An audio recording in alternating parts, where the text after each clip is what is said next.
Shalom. Il y a deux choix fondamentaux que l'on ne doit jamais rater dans la vie. Premièrement, c'est le choix d'une église, là où vous décidez d'écouter la parole, là où vous décidez de nourrir votre âme, la parole que vous entendez, le pasteur que vous décidez de suivre. Eh bien, tout cela déterminera la destination à laquelle vous irez, soit au ciel, soit en enfer. Et la deuxième chose, c'est le choix d'un conjoint ou d'une conjointe avec qui vous allez passer toute une vie ensemble. Eh bien, votre choix déterminera à ce moment-là si vous serez heureux toute votre vie ou malheureux. En l'occurrence, ce soir, je voudrais m'arrêter justement sur le choix d'une église que j'estime la plus fondamentale, la plus nécessaire et la plus importante qu'un homme puisse faire dans toute sa vie. Et donc ici, il y a 5 identifications d'une église du Dieu vivant. Premièrement, c'est une église qui prêche sur la repentance. Luc chapitre 24, le verset 47. Deuxièmement, c'est une église qui prêche la grâce.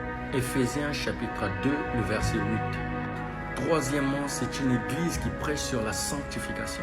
Hébreux chapitre 12, le verset 14.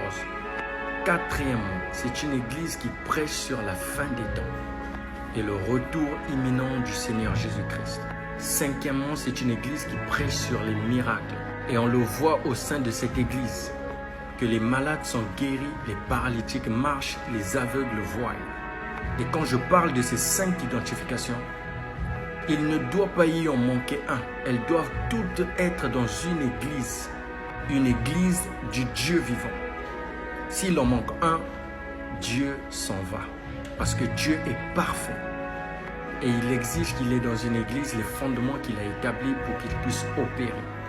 On prêche aussi sur la prospérité, mais en passant, ce n'est pas du tout un message fondamental d'une église. Mais si vous remarquez bien que dans nos églises aujourd'hui, ce message est récurrent. Peu importe le thème que l'on prend, on revient sans cesse sur les mêmes choses. Que ce soit le sang de Jésus, Jésus à Capernaum, la destruction des autels, de ta famille, la puissance du sang de Jésus, les bienfaits de la Pentecôte, 5 caractéristiques des principes de Dieu, la loi du donner et de recevoir. Tous ces thèmes-là ne viennent qu'à une chose, le bien-être de la chair. Posséder des choses matérielles. Et ce genre d'églises sont répandues partout dans le monde. Si bien qu'on a du mal à trouver une bonne église, elle devient presque rare. Eh bien, comment est-ce qu'on en est arrivé là? C'est à cause de la prophétie. La voici.